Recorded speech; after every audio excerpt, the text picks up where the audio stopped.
Hello everyone, हम worksheet number 1 के साथ हैं। वर्कशीट नंबर 1 जो क्लास वाइज वर्कशीट है उसकी बात कर रहे हैं, जो आपको 8 सितंबर 2020 के लिए दी गई थी। कल हमने वर्कशीट की थी इंग्लिश की, उस पर भी वर्कशीट नंबर 1 लिखा था, बट वो इंग्लिश सब्जेक्ट के लिए थी, और ये वर्कशीट नंबर 1 है गणित विषय के लिए। ठीक, तो वर्कशीट नंबर 1 करनी है हमें क्लास वाली। तो सबसे पहले हम क्या करेंगे, इसमें देखते हैं कि क्या दिया हुआ है और फिर सवालों के उत्तर देंगे। सबसे पहले इसने दिया है आओ संख्याओं को जानें। वर्कशीट नंबर 1 में सबसे पहले क्या है कि आओ संख्याओं को जानें। सबसे पहली संख्या है प्राकृत संख्याएं।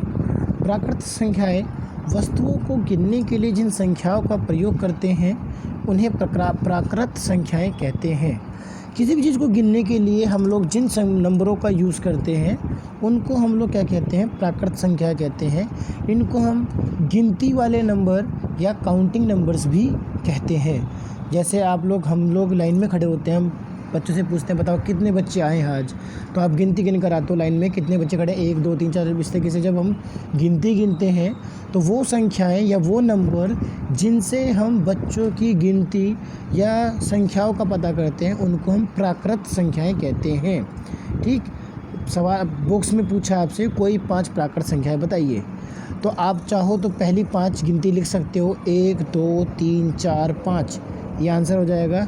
या फिर जब इसने पूछा कोई भी 5 प्राकृत संख्या बतानी है तो हम किन्हीं भी 5 का नाम बताते हैं, जैसे 5 12 18 20 23 28 36 38। आप किन्हीं भी 5 संख्याओं के बारे में यहाँ पर लिख सकते हैं। दूसरा नंबर है पूर्ण संख्याएं। जब हम प्राकृत संख्याओं में जीरो को मिला देते हैं तो हमें पूर्ण संख्याएं प्राप्त होती हैं।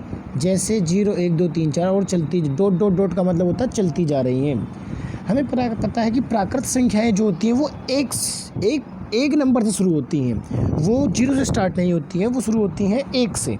1 2 3 4 जब कहते हैं तो वो प्राकृत होती हैं। परंतु अगर इन्हीं प्राकृत संख्याओं के साथ हम 0 संख्या को भी साथ में पढ़ने लगें या उसको भी साथ ले लें तो ये सभी संख्या मिलकर क्या हो जाएंगी, पूर्ण संख्याएं कहलाएंगी।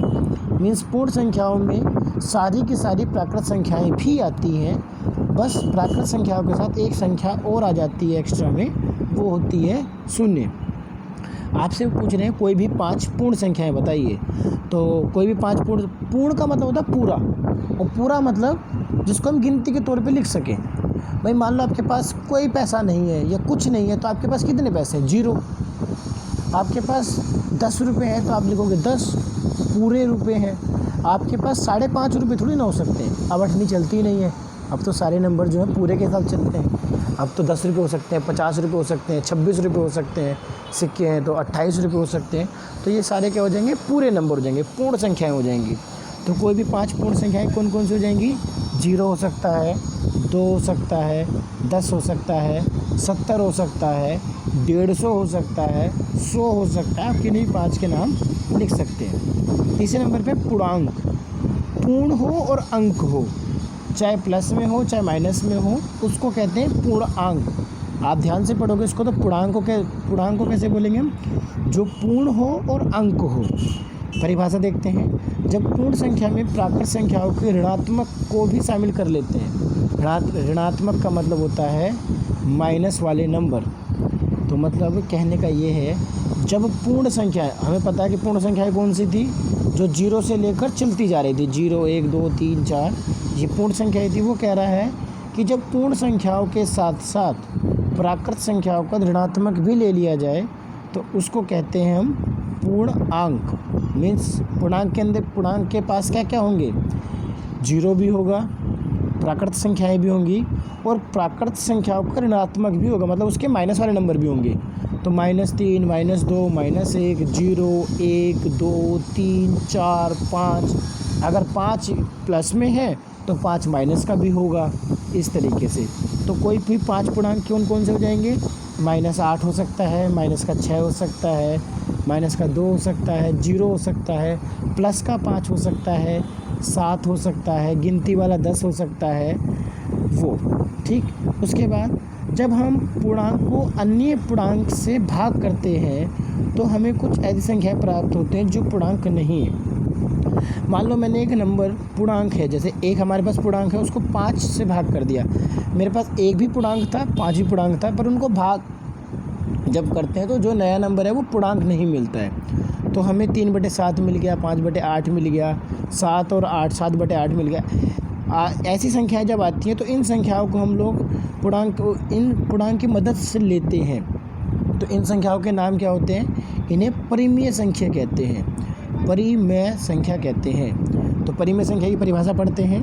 परिमेय संख्या वो संख्या होती है जो P/Q के रूप में व्यक्त करते हैं।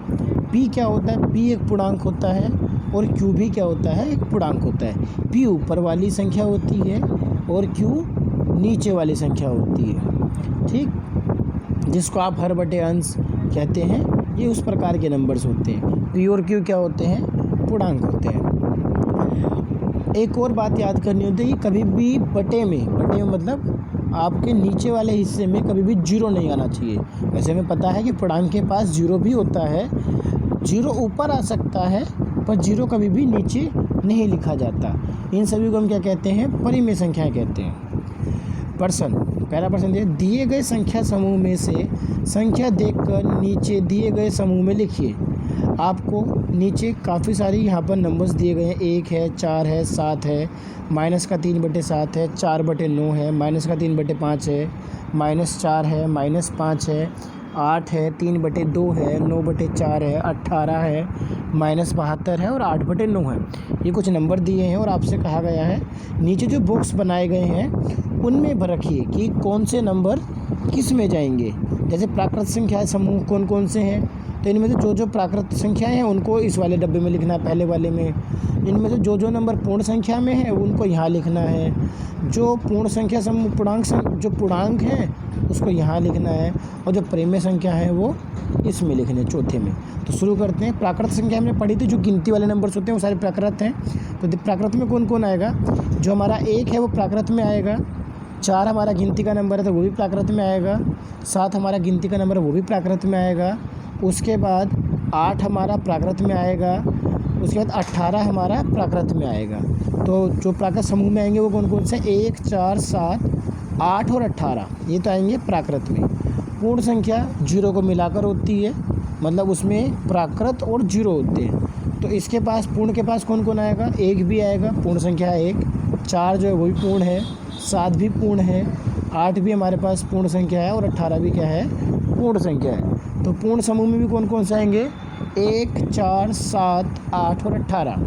तो पूर्ण में और प्राकृत में दोनों में सेम आएंगे। बट हम जब बात करेंगे पूर्णांक संख्या की, तो पूर्णांक में माइनस वाले और प्लस वाले दोनों नंबर्स आते हैं जो पूरे होते हैं, पूर्ण हो और अंक हो, यही कहा था। तो इसमें 1 आएगा, 4 आएगा, 7 आएगा, माइनस का 4 भी आ जाएगा, माइनस का 5 भी आएगा, 18 आ जाएगा, 8 आ जाएगा और माइनस का 72 भी पूर्णांक में आ जाएगा। परिमेय संख्या कौन सी थी? परिमेय संख्या जो बटे के रूप में लिखी जा सके वो सारी परिमेय में थी।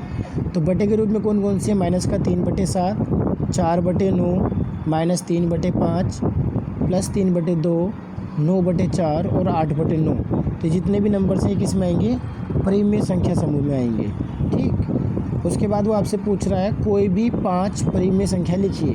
देखिए, एक तरीका तो ये है कि ऊपर वाले सवाल में 5 परिमेय संख्या दे रखी है, -3/7, 4/9, -3/5, 3/2 और 9/4, 8/9, 6 हैं। आप इनमें से किन्हीं भी 5 को लिख दीजिए, तब भी आपका उत्तर हो जाएगा। नहीं तो आप कोई भी नई 5 परिमेय संख्या लिख सकते हैं, जैसे 2/3, 7/4, जैसे कि आपका 9/7, जैसे कि आपका 13/18, जैसे आपका 3/9, 3/10, जैसे आपका माइनस का 6/5, माइनस का 7/8। इस तरह के जो भी नंबर्स हैं आप उनको पूर्णांक में लिख सकते हैं। तो आज हमने क्या किया? आज हमने किया है प्राकृत संख्याएं क्या होती हैं, पूर्ण संख्याएं क्या होती हैं, पूर्णांक संख्याएं कौन सी होती हैं और परिमेय संख्याएं क्या होती हैं। इनकी परिभाषा लिखी है, समझी है और उनके कुछ उदाहरण दिए हैं। इन उदाहरण के साथ हमने इन संख्याओं को किया है। तो इतना ही आप लोगों को करना है। धन्यवाद। अगली वीडियो में मिलते हैं। ठीक, आज इनको सभी को दोबारा से आपको रिपीट करना है, परिभाषित करना है, और 5 की जगह आप लोग कॉपी में 5-5, 7-7 उदाहरण और लिखिएगा। ठीक है, धन्यवाद।